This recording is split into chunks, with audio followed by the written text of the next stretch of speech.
अस्सलाम वालेकुम जी, ये क्लाइंट की साइट है। यहाँ पे कुछ सिस्टम लगा हुआ है, हाइब्रिड भी, ऑन ग्रिड भी, ऑफ ग्रिड भी। तो फवाद ज़रा एक्सप्लेन करेंगे कि कौन से सिस्टम यहाँ पे लगे हुए हैं, कितना इनका लोड था, इनका बिल कितना आ रहा है और अभी आगे कितनी कैपेसिटी है यहाँ लगने की। जी, यहाँ इस साइट पे तकरीबन 40 किलोवाट्स की टोटल इंस्टॉल्ड कैपेसिटी है। ये आप देख सकते हैं, पीछे पैनल्स की मल्टीपल रोज़ हैं, हर तरफ रोज़ ही रोज़ हैं पैनल्स की। और इसमें अब ऐसे ऊपर खड़े होकर आइडेंटिफाई नहीं हो सकता कि कौन सा सिस्टम है। हमने तो क्योंकि इंस्टॉल किया है, we know which row is for which system और which row is for hybrid system और ऑन ग्रिड सिस्टम कौन सा है इसमें से। तो लेकिन ये मिक्स है। अब जैसे जो ये वाली 3 रोज़ हैं, ये एक ऑफ ग्रिड सिस्टम है 5 किलोवाट का, ये उसकी 3 रोज़ हैं। इस साइड पे है ऑन ग्रिड सिस्टम है सिर्फ 10 किलोवाट्स का। बैक पे पीछे 3 ऑफ ग्रिड सिस्टम है 5 किलोवाट के।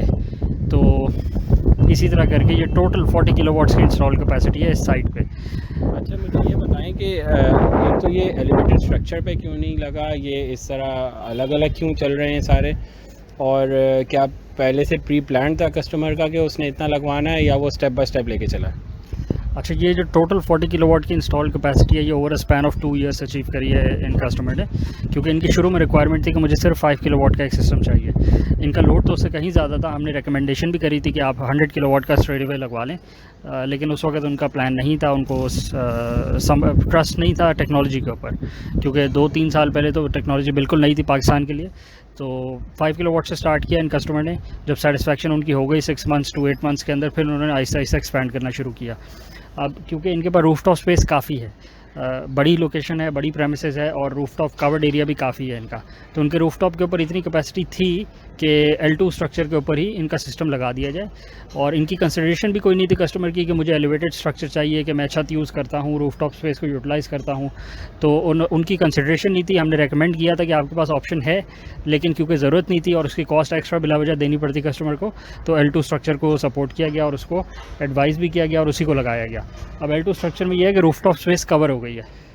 इसको अब किसी और पर्पज़ के लिए यूटिलाइज़ नहीं किया जा सकता इस छत को, लेकिन कंसिडरेबल कॉस्ट में बचत हो गई है कस्टमर की, बजाय से कि वो एलिवेटेड स्ट्रक्चर पे जाते हैं। ठीक है। अब और कितनी कस्टमर को रिक्वायरमेंट है कि बिल तो ऑब्वियसली देखें बढ़ रहा है, यूनिट महंगा होता जा रहा है। तो अब और कितना इंस्टॉल कैपेसिटी है यहाँ पे कि जगह भी अवेलेबल हो और बिल में भी कमी आ जाए? अच्छा, आज से 3 महीने पहले तक इस लोकेशन पे जितना भी बिल था वो ज़ीरो हो चुका था।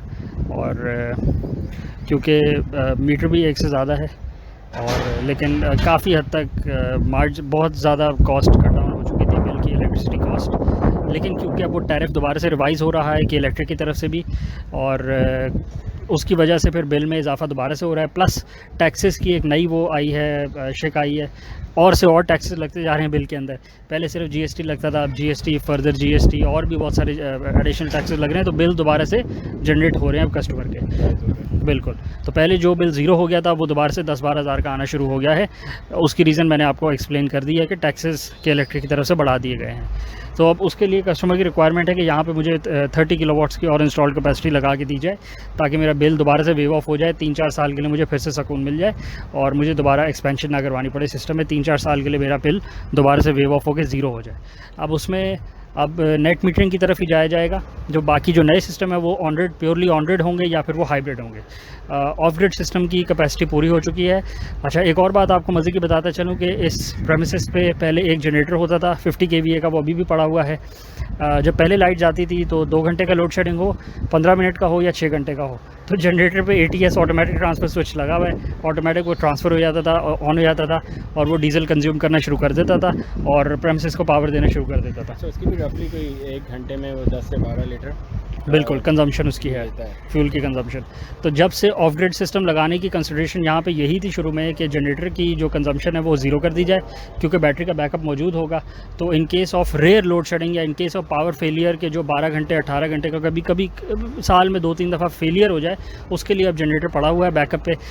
उन दिनों वो चलता है 2 से 3 दिन साल के अंदर, जब वो 12-18 घंटे की लोड शेडिंग हो। वरना रूटीन में जनरेटर चलाने की ज़रूरत ही नहीं पड़ती। During the day direct power आ रही होती है सोलर सिस्टम से घर के लोड को, और शाम के वक्त अगर लोड शेडिंग होए तो फिर वो बैटरी बैंक लगा हुआ है। हर सिस्टम के साथ अपना बैटरी बैंक है, हर सिस्टम अपनी पावर देता है लोड को। अगर लोड शेडिंग ज़्यादा हो जाए, 8-10 घंटे की तवील हो जाए, तो फिर जनरेटर ऑटोमेटिक ट्रांसफर स्विच से ऑन हो जाता है, वरना ज़रूरत ही नहीं पड़ती। ठीक है। मेरा ख्याल है इन्हीं की साइट को दोबारा डिटेल से एक रिव्यू बनाएंगे। अभी एक ब्रीफली ओवरलुक दे दिया, तो आगे कुछ और कहना है तो आप बता दें। बाकी अभी आपको सोलर पैनल से अभी हमने दिखाया है कि छत पे क्या सिचुएशन है, छत पे क्या व्यू है। बाकी इंशाल्लाह आगे डिटेल में आपको जो डिस्ट्रीब्यूशन रूम बनाया है, डिस्ट्रीब्यूशन उसमें बॉक्स लगे हुए हैं, बाकी इन्वर्टर लगे हुए हैं, वहाँ पे किस रेटिंग की सिस्टम लगा, किस रेटिंग और किस कैपेसिटी की इक्विपमेंट लगी हुई है, और जो डिस्ट्रीब्यूटेड लोड है, डिस्ट्रीब्यूटेड सिस्टम लगे हुए हैं। उस साइड पे 2 सिस्टम है, इधर पीछे वाली साइड पे 2 सिस्टम है। तो उस सारे की भी इन डिटेल आपको वीडियो बना के डिटेल में आपको गाइड करते हैं कि बिल्कुल डीसी अर्थिंग मल्टीपल इस लोकेशन पे हुई है ताकि प्रोटेक्शन ज़्यादा से ज़्यादा रहे। तो उस सारे के बारे में डिटेल वीडियो भी बनाएंगे और इंशाल्लाह क्लाइंट का रिव्यू भी आपको देंगे। क्लाइंट के साथ प्रेमिसेस पे उनसे भी डिस्कस करेंगे कि वो सेटिस्फाइड हैं, क्या उनको मुश्किलात आई, क्या उनका फीडबैक है सिस्टम के बारे में। इसको रैप अप करते हैं। आज के लिए बहुत शुक्रिया आपका, थैंक यू।